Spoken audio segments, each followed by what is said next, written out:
को स्वागत है एक बार फिर से नई वीडियो में। मेरा नाम है मुकुल भारद्वाज, मेरे साथ है मेरे भैया। नाम बता भैया अपना। पंकज भक्त। और आज हम जा रहे हैं उज्जैन महाकाल दर्शन करने के लिए। फिलहाल हमें नई दिल्ली रेलवे स्टेशन पे भैया एक वहाँ पर बैठे हैं सामान की रखवाली करने के लिए, और हम यहाँ पर घूम रहे हैं। एक ट्रेन आ गई है, यहाँ पे आ गई एक ट्रेन, और ये देखो ड्राइवर। जम्मू तवी, वाह भाई वाह, पुणे से आती है ये, पुणे जम्मू तवी झेलम एक्सप्रेस है ये बेसिकली। और ये आ रही है वैष्णो देवी। हम जाएंगे वैष्णो देवी बट अभी नहीं अभी हम जा रहे हैं महाकाल दर्शन करने के लिए और काल सर्पयोग की पूजा करने के लिए। तो भैया के साथ सफ़र करेंगे और वहाँ पे हमारे भैया हैं, उनसे बात करते हैं। भैया हेलो बोल दो। ये महाकाल, मैं भैया के साथ जा रहा हूँ और भैया बताएंगे कि कैसे कैसे दर्शन करने हैं। मैं नहीं बताऊँगा भैया को ठीक है। हाँ, और यहाँ पे फुल एंजॉय करने वाले हैं ट्रिप को, और आप सबको बताने वाले हैं कि कैसे आप महाकाल के इस समय दर्शन कर सकते हैं। लॉकडाउन अभी हटा ही है, कोरोना अभी चल ही रहा है, तो हमें बेसिकली ये बताना है आप सभी को कि आप भी महाकाल जाकर दर्शन कर सकते हैं, बंद नहीं है अभी। उज्जैन महाकाल मध्य प्रदेश में आता है और बहुत ज़्यादा महत्व है। 12 ज्योतिर्लिंगों में से एक आता है उज्जैन महाकालेश्वर, और बहुत ज़्यादा महत्व है। तो आपको पूरी जर्नी कराएंगे। वीडियो पसंद आए तो चैनल को सब्सक्राइब करना और सभी के साथ वीडियो को शेयर करना। चलो, इस समय टाइम है ट्रेन में जाने का। ओके चलो जी, ट्रेन तो बड़ी साफ सी लग रही है आज। यही होगी फिर, यहीं रख दो बैग आप। ये 29, 30 और 32। 29, 30, 32। बेटा खाना खाना है? खाना खाओगे आप? नहीं, ये तो फ्रूटी पी रही है। भैया क्या लाया हो आप मेरे लिए, बताओ पहले। मैं मटर पनीर लाया हूँ। ये किसने बनाया है? ये भाभी ने बनाया। तो फिर आप अपना श्रेय कैसे ले रहे हैं? पनीर तो मैं लाया दुकान से, मटर में लाया। अच्छा, और बनाने वाले का श्रेय लाने वाले का? लाने वाले। ये ठीक बात नहीं है जो लाता नहीं तो फिर बनता कैसे? ये तो वही बात होगी, बोल डलेगी नहीं तो छक्का ही नहीं लगेगा। भी है। अच्छा सलाद, ये देखो भाई हमारा पूरा, ओहो क्या पैकिंग है, वाह मान गए भाई। ये आ गई हमारी सूखी सब्जी, आलू गोभी। ये आ गया भाई हमारा घर का खाना। तो फिलहाल हम पहुंच गए हैं निज़ामुद्दीन रेलवे स्टेशन। हमारी ट्रेन अभी भी दिल्ली में ही गोते खा रही है। भैया खाना वाना खा के अब कैसा महसूस हो रहा है? बहुत अच्छा महसूस हो रहा है। अब मन कर रहा है कि बस थोड़ा आलस सा भी आ रहा है। बस लग रहा है बिस्तर लगा के कोई दे दे, बिस्तर लगा के और ट्रैक और सब दिखता रहे मुझे। मैं ऐसा कोई सिचुएशन चाहता हूँ। सीट इतनी ऊंचाई पे होनी चाहिए थी। विंडो की हाइट, सीट मेरी लेटने की उसी हाइट पे होगी, मेरे को लेट के देखने का नज़ारा। ये भैया लगे हैं वीडियो कॉलिंग पे, देखो घर पे। भैया अभी तो दिल्ली भी पान नहीं करी आपने, घर पे कॉलिंग शुरू कर दी अभी से ही। अच्छा, स्टार्टिंग का डेमो दे दिया आपने। नहीं, वो पता नहीं एक होता है ना, सीक्वेंसिंग होती है कि स्टार्टिंग का कर दो और एंड का कर दो, बीच में डॉट डॉट। ये मेरा अंगूठा है। रेलवे ने कंबल और चादर बंद कर रखी है, तो मैं ये अंगूठा हाथ पैर पूछ लो, मतलब कंफर्ट है। मल्टीपर्पज के लिए है। अभी इसको हम क्या करेंगे, उतार लेंगे इन्हें सोते चादर का काम कर। जैसे ये सो जाएंगे हम इन्हें भ्रमित करके उतार लेंगे। नहीं नहीं नहीं, मैं एकदम से हाथ पकड़ लो, मुझे लगा कोई चोर आ गया, फोन आ गया, तो इस तरह ना करो। वहाँ भैया ऐसे लिट्टे हुए हैं, ये टेंशन में कह रहा मुझे ठंड लगेगा, मैं क्या करूँगा। भैया किसका कंबल चुराओगे आप, ये बताओ पहले। देखते हैं जो गहरी नींद में होगा उसका कंबल चुराया जाएगा। यहाँ पे मेरा एडजस्टमेंट हो गया है। अब मैं काम वाम करूँगा, भैया सो जाएंगे, तो सुबह मिलते हैं आपसे। ये देखो ये बच्चा ना गेम खेल रहा है। बेटा ओ प्यारे बेटा, इसी बेटा आवाज़ कम करना। ये गेम में बच्ची ऐसी लगी पड़ी है। समय हो गया है 10:35।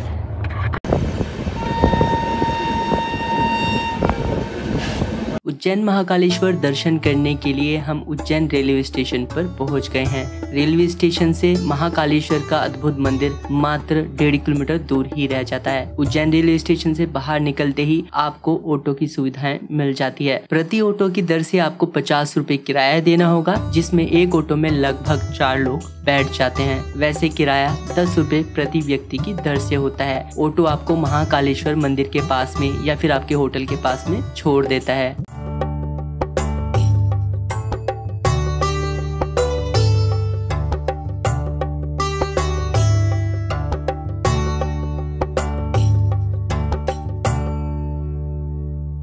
उज्जैन रेलवे स्टेशन से ऑटो लेने के बाद अब हम महाकाल मंदिर परिसर के पास में पहुंच गए हैं, जहां पर भक्तों को रुकने की सुविधाएं पूर्ण रूप से मिल जाती हैं। अगर आप होटल में रुकते हैं तो आपको रूम लगभग 500 से 1500 रुपए तक में मिल जाते हैं। वहीं अगर आप धर्मशाला में रुकते हैं तो धर्मशाला में आपको 100 रुपए से लेकर 1000 रुपए तक की रूम की सुविधाएं मिल जाती हैं। अगर आप सावन महीने में महाकाल के दर्शन करना चाहते हैं तो मैं आप सभी से अनुरोध करूंगा कि आप बुकिंग पहले ही करा लें, जहां पर भी आपको रुकना है, अन्यथा आपको रुकने के लिए काफी ज्यादा दिक्कत का सामना करना पड़ सकता है।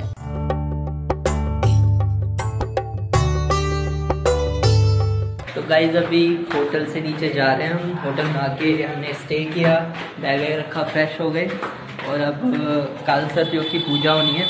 मेरे भैया की, दोनों ही भैया की पूजा होनी है, ठीक है। उसमें लगेंगे लगभग 3 घंटे के आसपास का समय लगने वाला है। तो वो पूजा कराने के बाद में हम महाकाल के फिर दर्शन भी करने जाएंगे। बाकी अभी तक तो सब अच्छा है, वेदर वगैरह यहाँ पे काफ़ी अच्छा हो रहा है और भीड़ भी ठीक ठाक ही है, ज़्यादा भीड़ मैं नहीं कहूँगा अभी। हालांकि सोमवार के दिन अगर आप आते हो तो उस दिन भीड़ बहुत ज़्यादा मिलती है और बारिश का मौसम ज़रूर हो रहा है। ये यहाँ पर मार्केट है पूरी और हम इस समय राम घाट जा रहे हैं। शिप्रा नदी के जस्ट वहीं पर ही राम घाट है, हम वहाँ पर पैदल जा रहे हैं। तो हमारे होटल से जो राम घाट है लगभग मान के चलो 100 मीटर की दूरी पे ही है, ज़्यादा नहीं है। और एक कुर्ता भी लिया है भैया ने, एक कुर्ता उधर भैया ने लिया है, क्योंकि जो उनकी पूजा होनी कालसर्प योग की, उस पूजा के बाद में ना अपने जो कपड़े हैं वो छोड़ने पड़ते हैं। तो उस हिसाब से इन्होंने यहाँ पर कुर्ता वगैरह ले लिया। और सावन चल रहा है, 2021 की ये वीडियो है, अगस्त महीने की, सावन का महीना है और सावन में महाकाल के दर्शन करने और इससे अच्छी कोई बात नहीं है। यहाँ पे अभी हम पोहा वगैरह भी खाएंगे, काफ़ी बढ़िया बढ़िया चीज़ यहाँ पर मिल जाती है हमें खाने पीने के लिए।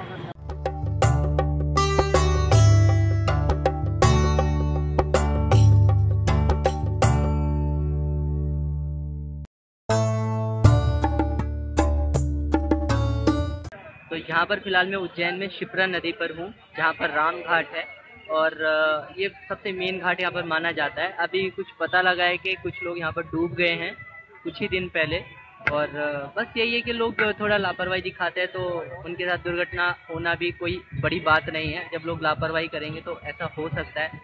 यहाँ पर एक चीज़ की कमी है, वो ये है कि हरिद्वार जैसे यहाँ पर संकल नहीं लगी है पकड़ने के लिए लोग नहा सके। लोगों को डेप्थ नहीं पता लगती। मैं भी यहाँ पर गया था, मुझे भी डेप्थ नहीं पता लग रही थी। वो एक भैया थे, फिर वो उन्होंने मुझे बताया कि नीचे तक इसकी इतनी डेप्थ है, फिर वहाँ जाके सीढ़ियाँ ख़त्म हो रही है।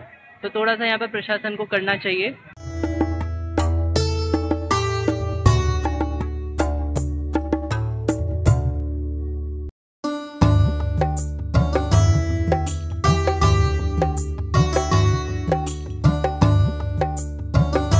महाकाल भक्तों के बीच में इसलिए भी प्रसिद्ध है क्योंकि उज्जैन में ही कालसर्प योग की पूजा भी होती है, जिसका बहुत ज्यादा महत्व माना जाता है।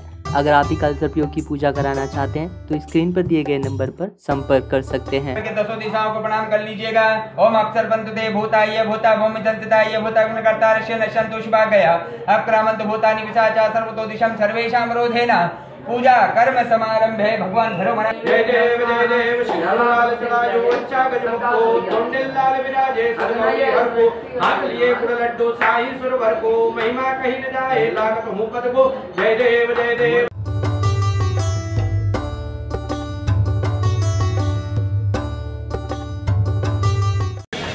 तो ये जो लाइन है दोस्तों, ये है 250 रुपये की पर्ची, जिससे आपको मंदिर में एंट्री मिलती है महाकाल के।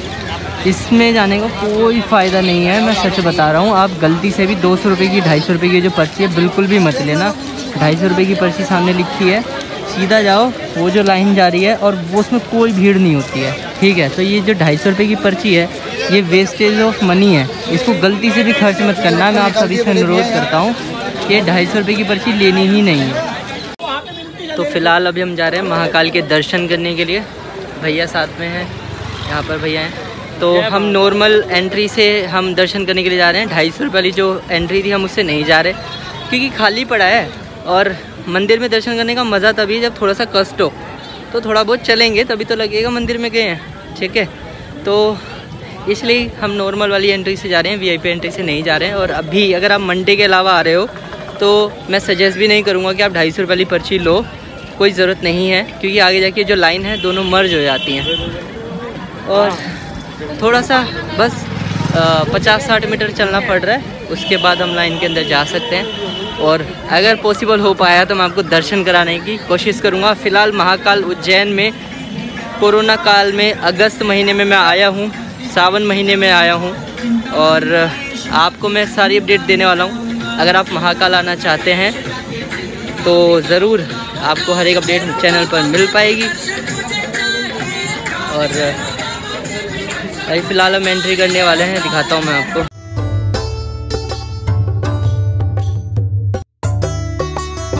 तो फ़िलहाल हमारी एंट्री हो गई है, जो फ्री दर्शन की लाइन है उससे। कोई भीड़ नहीं है फ़िलहाल, और आज मंगलवार है इसलिए भीड़ नहीं है, और कल मंडे को बहुत ज़्यादा भीड़ थी। फ़िलहाल कोई चेकिंग ख़ास हुई नहीं है, कोई चेकिंग नहीं है, बस खड़े हैं पुलिस वाले और कोई चेकिंग नहीं है, ठीक है, उनका अपना मैटर है। हमें तो जाने को मिल गया मंदिर में।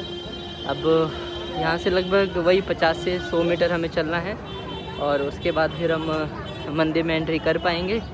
और कोशिश करूँगा कि मैं आपको दर्शन करा पाऊँ। अगर उज्जैन आ रहे हैं अभी भी ध्यान रखें, मंडे को छोड़ के आप बाकी कभी भी आएंगे तो आपको दर्शन भी अच्छे से होंगे, भीड़ भी कम मिलेगी, होटल भी सस्ते मिलेंगे, बाकी सब चीज़ें अच्छी होंगी। बट ज़्यादातर भक्त क्या है, मंडे के दिन ही शिव जी के दर्शन करना चाहते हैं। तो सबकी अपनी अपनी मान्यता है, सबकी अपनी अपनी श्रद्धा है।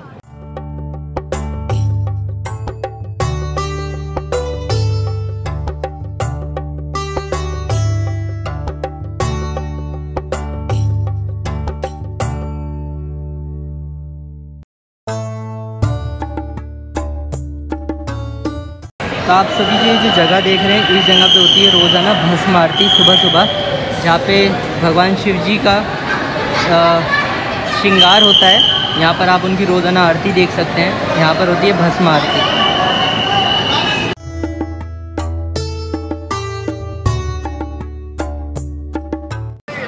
तो इस समय मेरे महाकाल मंदिर के दर्शन हो चुके हैं, और बहुत ही अच्छे दर्शन फ़िलहाल मुझे हुए हैं। आपको बता देना चाहता हूँ फ़िलहाल क्योंकि इस समय सावन है, सावन के चलते भीड़ बहुत ज़्यादा है, और क्योंकि आज मंगलवार था तो मंगलवार को जो दर्शन हुए काफ़ी अच्छे ही हुए। पर मैं बता देना चाहता हूँ सोमवार को अगर आते हैं ना तो यहाँ पे दर्शन मतलब ऐसे होने वाले हैं कि आपको एकदम भीड़ भाड़ में दर्शन होंगे। पीछे महाकाल का मंदिर परिसर का एग्ज़िट है, हमने यहीं से ही एग्ज़िट किया है, और मन को बहुत ज़्यादा शांति मिल गई इस समय दर्शन करने के बाद में। सावन का पवित्र महीना और मैंने दर्शन किए महाकाल के, तो इससे बड़ी कोई बात ही नहीं मेरे लिए।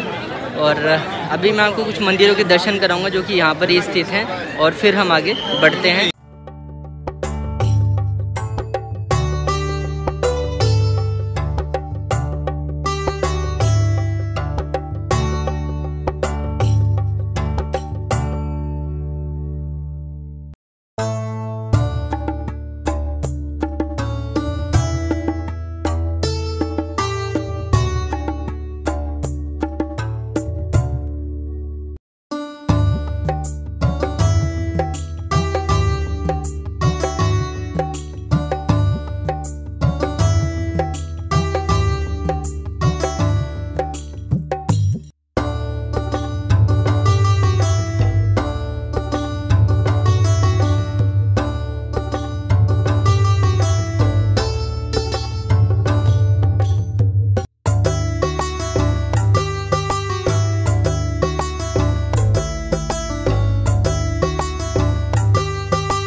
तो फिलहाल जो आप सामने प्रसाद देख रहे हैं यहाँ पर रखा हुआ है, ये 130 रुपये का प्रसाद का डब्बा है, जिसे आप महाकाल मंदिर परिसर से ख़रीद सकते हैं। ये no profit no loss basis पर यहाँ पर दिया जाता है भक्तों को, जो मंदिर प्रशासन है उसकी तरफ से। यहाँ पर महाकाल मंदिर का नज़ारा आप देख ही सकते हैं, कितना अद्भुत नज़ारा है। और ये है एग्जिट गेट महाकाल मंदिर का। मुझे अच्छा तो नहीं लग रहा, बट हाँ मंदिर को इस समय हमें मतलब बाय कहना होगा। उम्मीद है हम रात में दोबारा एक बार दर्शन करने के लिए आएंगे। तो भाई लोगों 250 वाली पर्ची मत लेना, मैं अभी बता रहा हूँ, कोई फ़ायदा नहीं है, ठीक है, कोई फ़ायदा नहीं है लेने का। हम दर्शन करके आए हैं, उसमें कुछ नहीं है, 100 मीटर पैदल चलना है और कोई भीड़ नहीं है, कुछ नहीं है। अगर हाँ सोमवार को आते हो तो भीड़ मिल सकती है, अदरवाइज़ उसके अलावा कोई सेंस नहीं बनता इस 250 रुपये की पर्ची लेने का। और बहुत ही अच्छे दर्शन हो रहे हैं महाकाल के। और एक चीज़ वो बता दूँ, प्रसाद नहीं चढ़ रहा है, प्रसाद नहीं चढ़ रहा है, जल नहीं चढ़ रहा है। दोनों चीज़ ध्यान रखना, ना तो प्रसाद चढ़ रहा है ना ही जल चढ़ रहा है। तो इस चीज़ का ध्यान रखना है। कोविड के चलते ऐसा हो रहा है, पहले ऐसे नहीं हुआ करता था। हो सकता है आने वाले समय में इस चीज़ को चेंज किया जाए, बट फ़िलहाल सावन में ये चीज़ चेंज नहीं होने वाली है, क्योंकि यात्रियों की संख्या बहुत ही ज़्यादा है। तो यहाँ पे हम चप्पल रख रहे हैं, भैया यहाँ पे सेवा कर रहे हैं। देखो इस बैग में आ जाएंगे चप्पलें। तो अभी जा रहे हैं महाकाल के दर्शन करने के लिए रात के समय, और अब लगभग 8 बज रहे हैं और हम महाकाल के दर्शन करने जा रहे हैं रात में, क्योंकि रात में जो मंदिर की लाइटनिंग है बहुत ज़्यादा अच्छी होती है, इसीलिए हम जा रहे हैं। देखते हैं यहाँ पर कैसा हमें अनुभव होता है रात में, क्योंकि लाइटिंग बहुत ही ज़्यादा अच्छी हो रही है, उसके लिए हम बहुत एक्साइटेड हैं।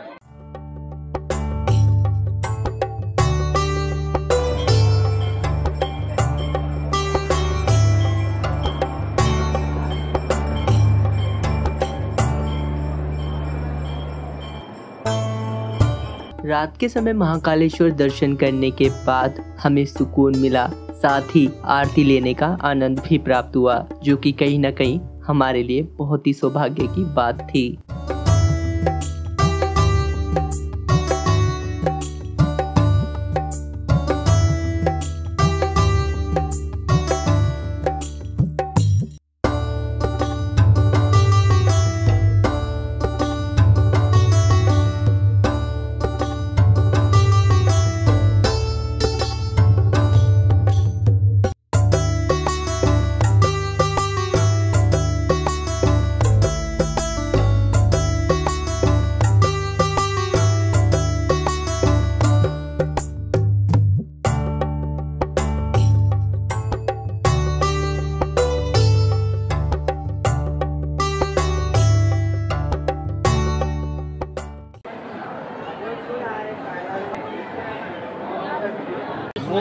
होता है जैसा तो हमें महाकाल के रात में भी दर्शन हो गए हैं। और सबसे अच्छी बात यह है कि अगर आप महाकाल के दर्शन करने आ रहे हैं तो कोशिश करें कि रात में करें। रात में मंदिर अभी 9 बजे बंद हो रहा है, तो एक चीज़ का ध्यान रखना है कि अगर आप 8 बजे के आसपास आके मंदिर में दर्शन करने के लिए ट्राई करते हैं, बहुत अच्छे से दर्शन होंगे और कोई धक्का मुक्की नहीं है, कोई जल्दबाजी नहीं है, आपको बहुत अच्छे से दर्शन हो रहे हैं। तो मैं रिकमेंड यही करूँगा कि मंदिर में अगर आप आ रहे हैं तो रात को 8 बजे के आसपास आएँ, और 9 बजे मंदिर बंद हो जाता है तो बहुत आराम से आपको 15 से 20 मिनट में दर्शन भी हो जाएंगे। तो यही मेरी रिकमेंडेशन रहेगी फ़िलहाल। मैं उम्मीद करता हूँ आप सभी को वीडियो ज़रूर पसंद आई होगी। अगर आप सभी को वीडियो पसंद आई है तो चैनल को सब्सक्राइब कर अपना सपोर्ट दिखाना बिल्कुल भी ना भूलें। मिलते हैं अगली वीडियो में ममलेश्वर महादेव साथ ही ओमकारेश्वर महादेव के दर्शन के साथ। तब तक के लिए हर हर महादेव।